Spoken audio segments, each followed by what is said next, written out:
In the last few years, I've become something of a story evangelist. I used to say that he who has the best story wins, but now I have started to say she who tells the best story wins. That person wins our attention, our interest, our loyalty. Um, Here, I am still arranging my screen. Let me just keep, yeah, that's what I want. Okay.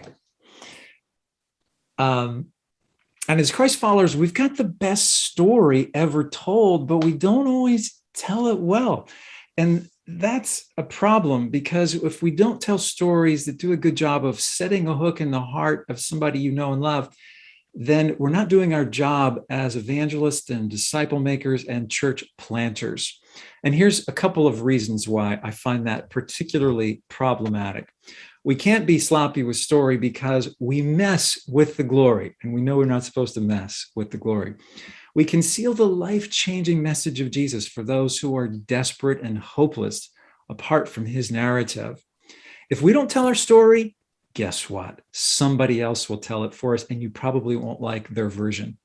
And then lastly, we'll miss these huge Great Commission opportunities. We've got to learn the art of story as it relates to evangelism and discipleship and church planting. So today I want to challenge you to do a few things. I want you to learn story, love story, live story, and then give story. And I want you to do that as a parent with your kids, as a missionary with your donors, a pastor with your parishioners. So are you supercharging your ministry with the four elements of story? So story is the most ancient of arts, and it's one of the most elusive, but it doesn't really need to be that way. If you'll learn a couple of basic principles, you'll find you're going to enjoy your ministry more and see people be more attentive. So we'll look at a few of those things today. Here's what we're going to be doing while we're together. We're going to talk about the power of story, the four elements of story, and I'm going to give you Clyde's story challenge. So let's get started. If you want to stay connected with me, here's a few ways you can do so. You can sign up for our monthly email that tries to capture the best thinking at the intersection of missions, media, and story. And it's very short, it's very user-friendly, and it's very practical. It's best practices and products from around the world. And then if you want to email me, clyde@visualstory.org. So why is story so very powerful? First and foremost, story is the key to a resistant heart. If you want to reach my head, give me information. But if you want to reach my heart, what? Tell me a story. Most children are cautious in new environments, but watch what happens if you tell them a story. Watch their defenses drop. Okay, so get ready. I'm watching the chat. Here's the question. What are most people doing when they're on a flight if they're not sleeping? Okay, I just want to watch the chat populate. What are most people doing? Watching a movie. What else? Reading a book, praying. Okay, okay, good. Studying. Okay, so that is true. Most of those people are doing one of those things, unless, of course, you are me. Some are talking, and I'm the guy who's always working on his laptop. I always use those times. Yeah, that's me, Miles, as I'm that person. But I would contend, most people on a plane are doing one of two things. They are reading a story or watching a story or playing games on a phone. Reset. Here's a quote from Ursula Le Guin. I love this. There have been great societies that did not use the wheel, but there have been no societies that did not tell stories. So story is universal, and story sticks. Our brains are taking in information all day long. It goes into the RAM and is quickly replaced. You know that the stories go into the hard drive of our brain. My laptop has 32 gig of RAM, but it has a terabyte on the hard drive. And our brains are kind of like that. The stories, for some reason, we're hardwired for it, go into that part of our brain.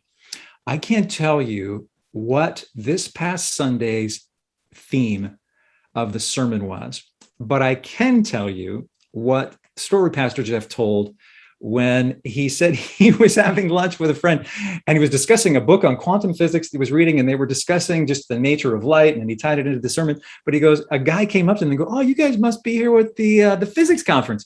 And Jeff says to the congregation, he goes, "Well, not exactly." And the people enjoyed that. They got a laugh out of it. But when he tells those stories, they stick. I remember that 6 days later. So stories stick, but then stories inspire.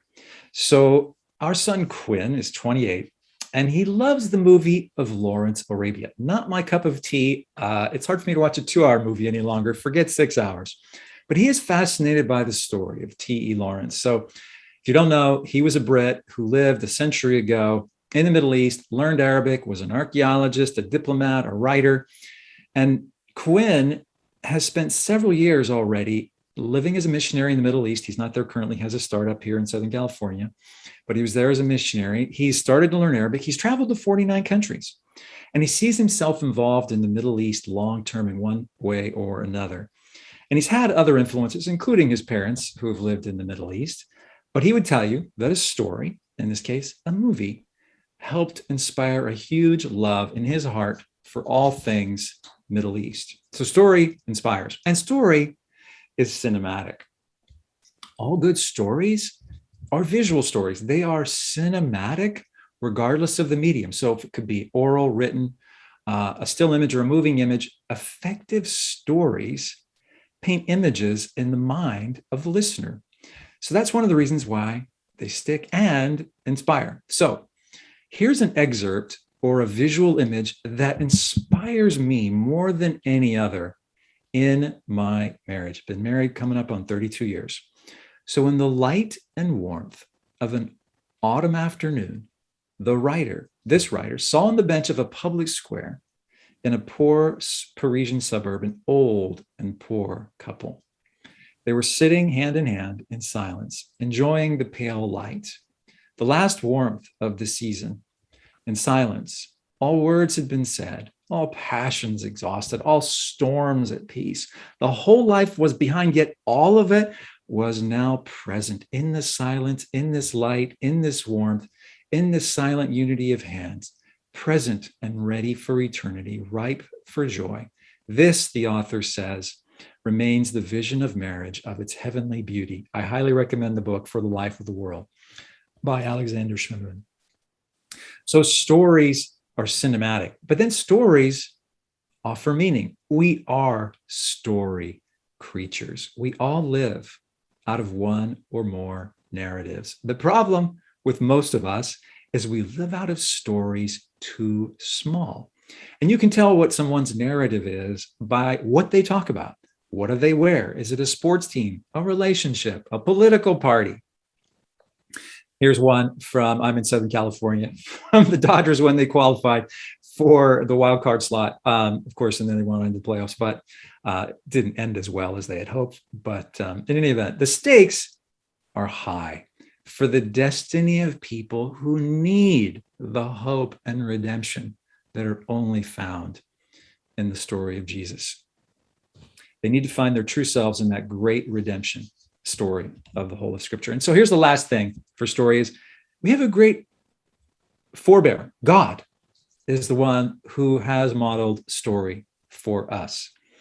2/3 of Scripture is narrative. Jesus taught in story or acted in story. That's what miracles were, an enacted parable. Scripture itself is like this great story arc, and that's why history is his story. You can divide it into any number of acts. Here's the way I like to divide it. You have initially the 3 in 1, and then there's rebellion in the heavenlies, and then God initiates and creates and puts people in a garden, and then there's rebellion and exile. But then he from there calls out a people to be his own, to be the light that will light up the world. And then they fail, but then kingdom comes. How? Not just through people, but now through the Messiah. And then he calls out yet another people, his people, the church. And ultimately, that whole story will come to end when we have the new heavens and the new earth. So story is powerful. Quick review. It's key to a resistant heart. It's universal. It sticks. It inspires. It's cinematic, offers meaning, and God's modeled it for us. Let me jump now into these 4 elements of story. What I'm about to say is a very specific approach to story. It has its foundations in classic Western hero's journey thinking. So for better or worse, I think this approach is having a greater influence around the world, largely through the influence of Western media, particularly Hollywood, not far from where I live. And I know there are people who haven't seen Star Wars, but there's not many out there, if we're really honest. So I'm okay if you don't really like this philosophy of story, but I would ask you to do 2 things. Articulate your own philosophy and commit to putting it into practice, because people need to be inspired, encouraged by the stories, ultimately the stories that will transform their lives. So at my request a few years ago, Jeremy, my story mentor, who's an author and teacher and virtual reality filmmaker, said this about story in particular. He said, there's no universal way to tell stories. However, there are a few elements to certain types of stories that tend to be universal. The types of stories that have inciting incident, journeys, goals, and are very specific type of story. The one we see throughout all collective history, we call that story the monomyth. So to learn story well takes some practice. And I want you to learn like these foundations that have been super helpful for me and many others around the world of the 4 key elements of story. So I'm going to show you these, and then I'm going to give you a quiz. So get your fingers ready for the chat. A story is a character trying to solve a problem while facing opposition and the resolution to the problem. Pop quiz. What's a story? What's the first part? I'm watching the chat.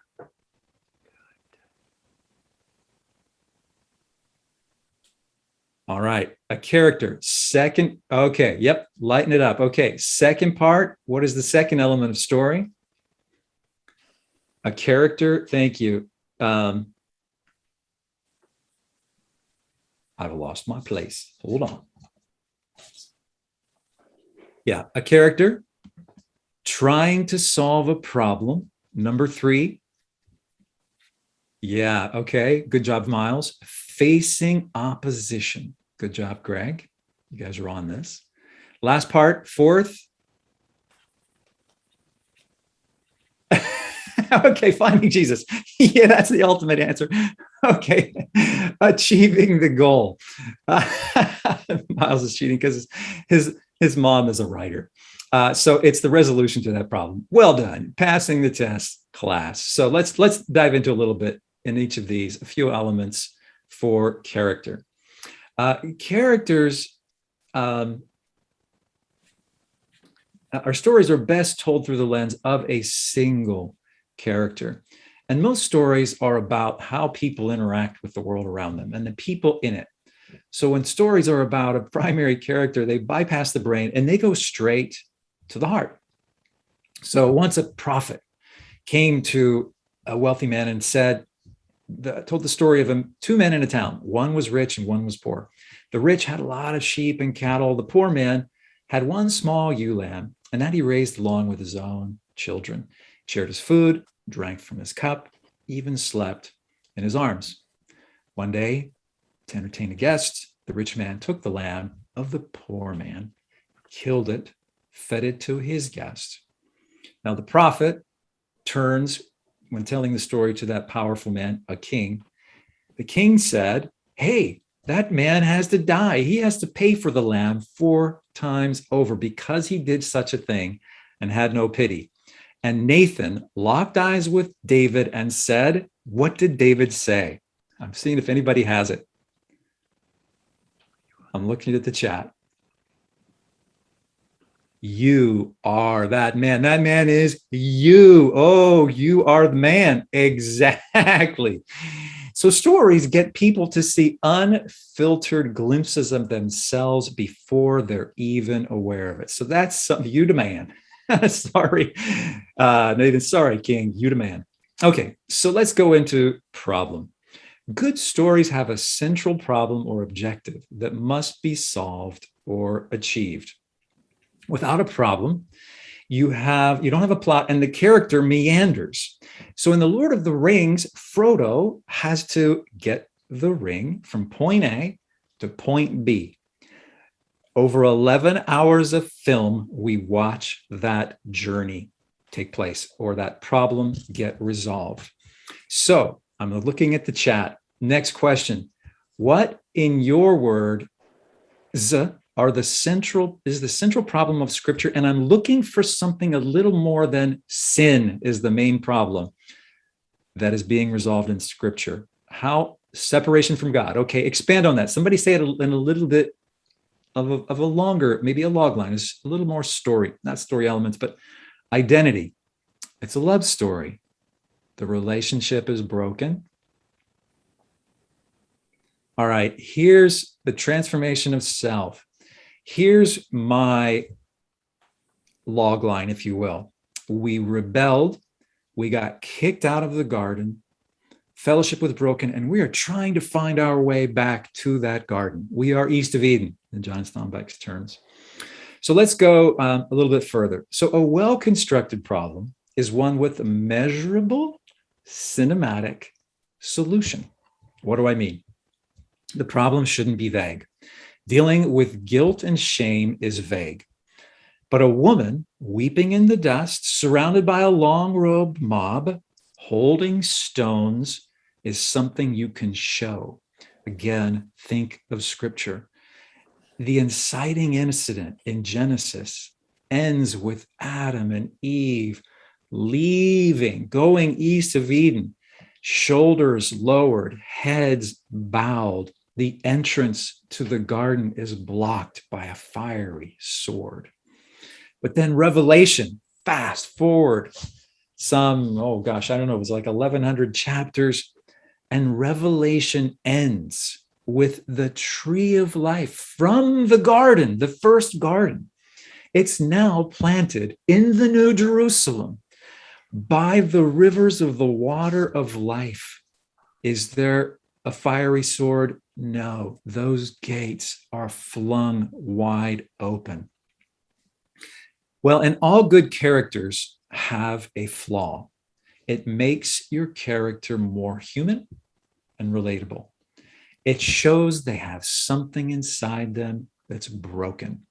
So that flaw or central problem is what we call the theme of your story. And so if your internal problem is about learning to forgive, that's really what a story will be about. So think again how raw scripture is in revealing the flaws of its major characters. You're hard pressed to find somebody who doesn't get a bad rap. Abraham, Moses, David, Peter, and so on. So third element of story, opposition. You don't have a story without opposition. And the best opposition comes from people, not the environment. The most common form of conflict that we see in our lives and the lives of people around us and in scripture is conflict with others, whether they be people or actually Satan himself. And anytime the relationship between the main character and the opposition is intensified, the better. So if the opposition is a stranger, that story is less compelling. But if the opposition's my brother, now that's compelling. Put in the chat, where do we see in scripture conflict between brothers? I'm watching. Cain and Abel, prodigal son and the dutiful son. Yeah, that's two brothers. It's not just the prodigal son, Cain and Abel. Joseph, of course. Yeah. I mean, incredible, like tension. Jacob and Esau. Yeah, thank you. We get this front and center inside of scripture. So let's go on. What is drama or plot? That is your main character striving to overcome the opposition as he or she attempts to solve the central story problem. That's what drives good story forward. So what is the best way to show opposition? And I'm going to see if anybody has it. Somebody already said it in the chat. The best way to show opposition, because story is about showing, don't telling, The best way we show opposition is through an antagonist. What is an antagonist? An antagonist is the sabotaging force working against the main character and trying to keep them from solving that central problem. So again, in the chat, who can give me examples from scripture? And clearly Satan is our primary antagonist. Other examples from scripture where we see antagonists. Okay, yeah, Pharaoh, of course. Saul, yeah, Jezebel, the snake, Herod, yeah, and Pharisees, Sadducees, yeah, Judas, from within the camp. It's always bad from when it's out, but it's worse from within. Ahab, Elijah, yeah, even even Peter for that moment. Get behind me, Satan. Anyway, Nehemiah, yeah, awesome. Yeah, so you guys are doing a great job, by the way. So that's really what an antagonist is about. And the antagonist, interestingly, wants the same thing as the main character. So think about that in stories that we love. It's two teams fighting for the same trophy. That's what sports is about. It's two guys vying for the attention of the same girl. It's the kingdom of heaven versus the kingdom of darkness. Both sides cannot prevail. So without opposition, guess what? You don't have a story. So, and then finally, let's go into the resolution. Does your character solve the central story problem or not? Stories don't have to end positively, but they typically do. And then your final image is your climactic, is your story's climactic image. That's the image that lets your audience know when the story is over. And your beginning and your ending should mirror one another. They should be in relationship. Good stories tie them together. The end echoes the beginning. So at the beginning of Joseph's story, we learn that he has a dream and he shares it with his brothers. And he says, we were binding sheaves of grain out in the field when suddenly my sheaf rose up and stood upright while your sheaves gathered around mine and bowed down. And then his brothers go, dude, what's your plan? You think you're going to reign over us? So how do we know the story's over? We go through 14 dramatic chapters before we see the final image.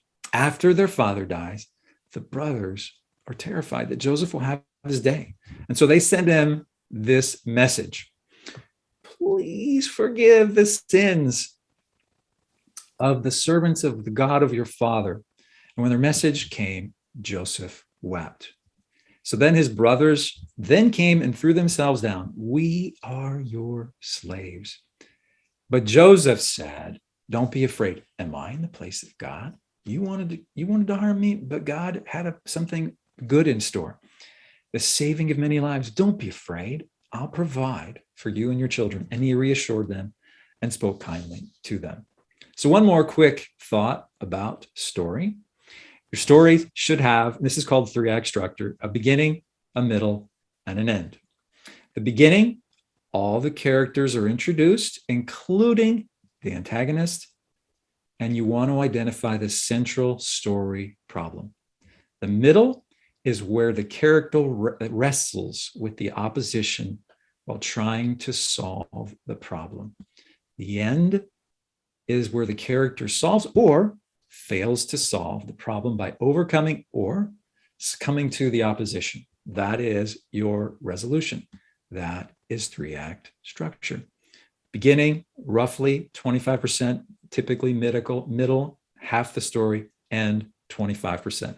Watch it in movies. That's typically the success algorithm for good cinematic moving stories. So let's end with this. I want to give you my story challenge. And it's brief, but it hopefully will help you take some steps that will make you more effective at integrating story into your life and into your ministry. So why is this important? Because story is the essence of life. As I said, the world is so desperate for stories that bring ultimate meaning, capture imagination. My life and my walk with Christ in these last 10 years have been really transformed by understanding the power of story. So I invite you into this journey that I've been on, and it's going to help your light shine. So here we go. Be a story student. As I said, story is an art, but it's a dark art for many, but it doesn't have to be. We as God's children should be very competent with this. So it should be right up there with reading and writing and arithmetic. So here are a few resources. If you go to our visualstory.org/10 laws, I've kind of borrowed from Andrew Goodman, who has his 10 laws of story. I read that all the time. Anytime I write a prayer letter, I review those laws. And then another one is the 3 acts of story. And that's something that Jeremy Casper did for us a few years ago. We offer a few courses on our learning platform, Mission Media U. They're only offered a handful of times a year because it's a live mentored experience. But coming February, we have a thing called Foundations of Media to Movements and then Strategic Storytelling for Movements. I won't expand on that, but go check that out if you have a time. Okay, I'm really curious. Does anybody know what series this represents? One of the most popular stories, cinematic episodic stories in the world. Anybody know? Okay, my second challenge is to be a story seeker. So I'm not surprised that there are crickets in the chat. You have to, in the culture that you're in, understand the stories that are common to your cultural dialogue. This is Dirilish Ertuğrul, or Resurrection Ertuğrul, a period piece made in Turkey, hugely popular in the Middle East and Pakistan in much of the 1040 window. Very pro-Ottoman, very pro-Islamic, very pro-Erdogan, who is the current president. And I have to confess, I have watched the whole thing. Turks do not long series. They do like gigantic long marathon stories, 440 episodes, 45 minutes. I watched every episode. Took me 4.5 years. So don't think I was like binging. But part of it had tied in with my love to learn Turkish. So be a story seeker, know those cultural stories, and then be a storyteller. Know your own God story. Tell your God story. Tell your daily God stories. If God is alive in you, you'll see the fingerprints of God. Tell what you see. Tell the stories that you learn and hear from others. And as you do it, you're going to have this growing repertoire of stories that just kind of come out in these settings that are perfectly crafted to whatever that moment might require. And you're going to find that you get hungry to do it more and more. And people are going to find you more interesting, more compelling, and frankly, more inspiring. And this is especially true for your kids and your grandkids. Don't give them information when those teaching moments arrive. These are our kids. Our kids are now 28, 25, and 20. And they are trying to navigate faith in this really tricky time in North America where people of their generation are deconstructing and deconverting left and right. It's not an easy task. And, you know, as a family, we did the things you hopefully are doing with your kids or grandkids. You take them to church. We did family devotionals. We studied the word together. But the thing that we happened across that we didn't get told about, but we just did because it's a bit of who we are, and we saw it working, is we told stories to our kids all the time, not only from scripture, but again, from our own lives, and then from the lives of the saints around us and saints over the ages. So they grew up knowing that the creator God Jehovah is living and is relating and wants people to know and follow him. He is at work in lives every day. So be that storyteller. And coming down the stretch, be a story creator. If you have an idea, I dare you to write it, to paint it, to photograph it, to film it. As the people of God, we should be the most creative people on the planet. Why? Because we're created in the image of God, but we're set apart because everybody shares the Imago Dei, but only followers of Jesus have the Spirit of God, that Spirit who hovered above that which was formless and void and brought about form and function, lives in me, lives in you. Now, most audiences that I share this with need a push, need a nudge. You guys, I'm so grateful for your work and your ministry, Byron and Dave and Larry and others, is you guys get this. The creative voice is the most powerful voice. But I dare be that story creator, and then be the person who lives the story. Live fully in the story that God is unfolding for you today. If you don't have these God stories occurring regularly in your life, you're either disconnected from him or you just haven't really learned how to see his fingerprints, because they are everywhere.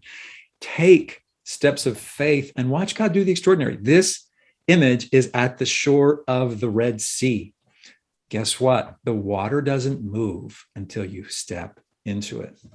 His hand calls you to step every day into his unfolding plan and watch him make a way, the wonderful way maker, the great gap filler.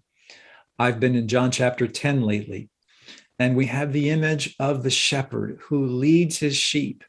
And here's the question. I'm watching the chat. Why, according to that text in the beginning of John 10, do the sheep follow? The scripture says there's two things that are unique to them.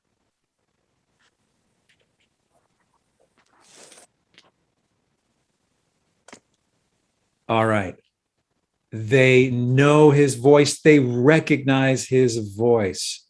Exactly. Actually, in verse 3, it says they hear his voice. Verse 4, it says they know and they recognize his voice.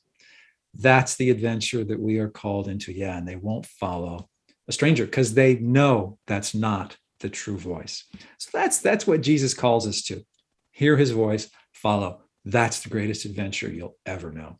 So, by way of review, be a story student, be a story seeker, a storyteller, a story creator. Be the person that lives into the story. And here are a few benefits. When you do so, you reveal the glory instead of messing with it. You show our message is compelling rather than something that's boring. And you define and you shape the narrative of your story rather than having somebody else do it. And you open up huge, great commission and great commandment opportunities. So, as I said earlier, I commission you to learn story, love story, live story, and give story. So I'm just curious, just some of you, what are some of your takeaways? I'm watching the chat, like what struck you? One or two quick things, and I'm curious to see what pops up.